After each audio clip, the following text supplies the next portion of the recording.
Bien, bonjour à tous et à toutes. Je ne reviens pas sur les tracasseries dont j'ai fait l'objet lors de la vente du muguet ce week-end dans notre ville. Le procès verbal qui m'a été dressé d'un tel ridicule que je préfère ne pas m'y attarder, même si la question de la démocratie dans notre ville fera l'objet d'autres commentaires de ma part prochainement. Nous sommes à la veille d'un débat parlementaire à l'Assemblée nationale extrêmement important qui va porter, vous le savez, sur la loi, non pas travail comme il est dit injustement, mais la loi précarité de Madame El Khomri. Je crois que nous avons raison de nous mobiliser contre cette loi, notamment les jeunes, parce qu'il en va de notre avenir.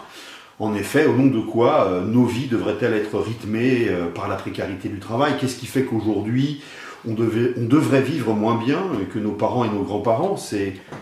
Je crois que poser ces questions, c'est en partie y répondre. Doit-on se résigner au fait que 1% des plus riches de la planète détiennent plus de richesses que les 99% restants?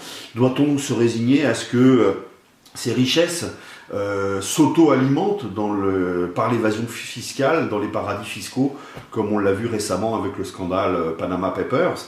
Ce n'est sans doute pas l'omniprésence de la famille Le Pen dans les médias, ni l'orchestration des provocations violentes dans les manifestations qui vont faire bouger notre société dans le bon sens.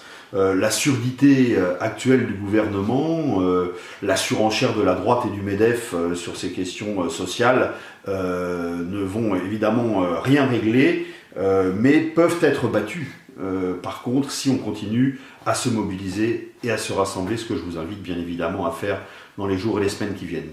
Voilà, à bientôt, au revoir.